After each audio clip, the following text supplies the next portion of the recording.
காட்டுப்பகுதியில் ஆழ்ந்த தவத்தில் இருந்தார் அந்த மகரிஷி. அவர் தவத்தின் போதே கண் திறக்காமல் தினமும் ஒரு முறை கையை நீட்டுவார். கையில் யாராவது எதையாவது வைத்தால் அது என்ன ஏதென்று பார்க்காமல் அப்படியே விழுங்கி விடுவார். முனிவர் கையை நீட்டும் நேரம் பார்த்து பக்தர்கள் நறுக்கிய கனிகள், அப்பம் முதலியவற்றை வைப்பார்கள். இதனால் தங்களுக்கு புண்ணியம் சேரும் என்று அவர்கள் கருதினர்.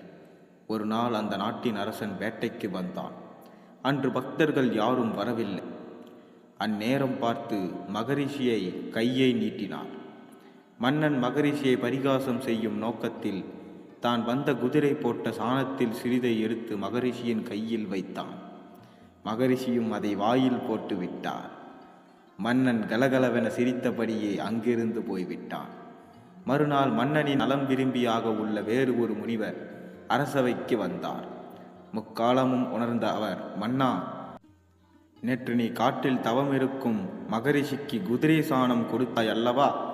அது நரகத்தில் மலை போல் வளர்ந்து கொண்டிருக்கின்றது. நீ நரகம் வந்ததும் அதை உண்ண வைப்பார்கள். அதற்கு தயாராக இரு என்று கூறிவிட்டு போய்விட்டார். மன்னன் நடுங்கிவிட்டான். தான் விளையாட்டாக செய்த தவறை எண்ணி வருந்தினான். தான தர்மங்கள் செய்து தன் பாவங்களை குறைக்க முடிவெடுத்தான். அரண்மனை நந்தவனத்தில் ஒரு குடில் அமைத்து அங்கேயே தங்கினான். அரண்மனை ஆடம்பர சுகத்தை மறந்தான். தன் நாட்டிலுள்ள இளம் பெண்களை குடிலுக்கு வரவைத்து அவர்களுக்கு திருமணத்துக்கு தேவையான நகை பணம் கொடுத்து பாவம் செய்ததில் கெடுதல் பற்றி எடுத்து கூறி அனுப்பி வைத்தான். இது நாள்தோறும் நடைபெறும் ஒரு நிகழ்வாக மாறிவிட்டது. அரசனின் இந்த தினசரி வழக்கத்தை அந்த நாட்டில் சிலர் வேறு மாதிரியாக கதை கட்டிவிட்டனர். மன்னன் இளம் பெண்களை தவறான நோக்கில் குடிலுக்கு வர சொல்கிறான், தவறுக்கு கூலியாக நகை பணம் தருகிறான் என்று சிரித்து கூறினர். இப்படியாக பல விமர்சனங்கள் வந்த வண்ணமாயிருந்தன. ஒரு நாள் கற்புக்கரசியான பெண் ஒருத்தி பார்வையற்ற தன் கணவருடன் அரசனின் குடில் முன்பாக நின்று யாசகம் கேட்டாள். அந்த கணவன், நீ யார் வீட்டு முன்பு இப்போது நிற்கிறாய் என்று கேட்டான். அரசன் அமைத்திருக்கும் குடில் முன்பு என்று பதிலளித்தாள் அந்த பெண். அதற்கு அவளது கணவன், ஓ, தானம் கொடுப்பதாக சொல்லிக்கொண்டு பெண்களின் கற்பை சூறையாடுகிறானே, அவன் வீட்டு முன்பா என்றான். அந்த பெண் பதறிப்போய் உடனடியாக அவனது வாயை பொத்தினான். பின்பு மெதுவாக தன் கணவனிடம் கூறத் தொடங்கினாள், சுவாமி, என் கற்பின் சக்தியால் நான் முக்காலத்தையும் உணர்ந்து சொல்வேன் என்பதை நீங்கள் அறிவீர்கள். இந்த மன்னன் ஒரு மகரிஷிக்கு குதிரை சாணத்தை கொடுத்தான். அது நரகத்தில் மலையளவாக குவிந்து இவன் உண்பதற்காக தயாரானது. அவ்விஷயம் மன்னனுக்கு தெரிய வரவே அந்த பாவமலையை கரைக்கும் பொருட்டு கன்னியருக்கு தான தர்ம செய்து நற்போதனைகளை செய்து வருகிறான்.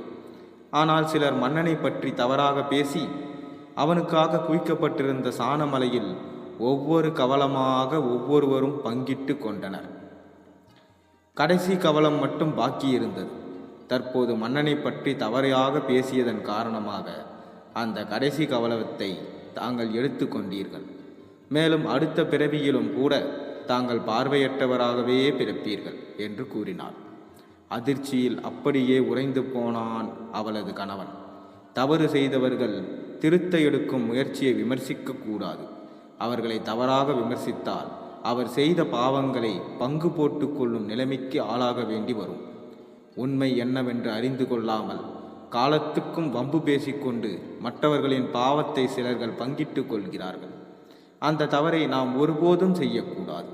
நாம் செய்த பாவத்தை சுமக்கவே நமக்கு இந்த ஒரு பிறவி போதுமா என்பது தெரியாத நிலையில் தேவையில்லாத புறம் பேசி அடுத்தவர்களின் பாவத்தையும் சேர்த்து சுமக்க வேண்டுமா என்ன? இந்த கதையிலிருந்து தெரிந்தது என்னவென்றால், தேவையில்லாமல் அடுத்தவர் வம்புக்கு போகாமல் இருந்தாலே நமது சகல பாவங்களும் குறைந்துவிடும். நன்றி, வணக்கம். மீண்டும் ஒரு ஆன்மீக கதையில் நாளை உங்களை சந்திக்கின்றேன். அது வரைக்கும் நீங்கள் பார்த்தீங்கன்னா உங்களுக்கு இந்த ஆன்மீக கதை பிடிச்சிருந்துச்சுன்னா மறக்காமல் ஒரு லைக் தந்து நம்ம சேனலுக்கு ஆதரவு தெரிவிங்க.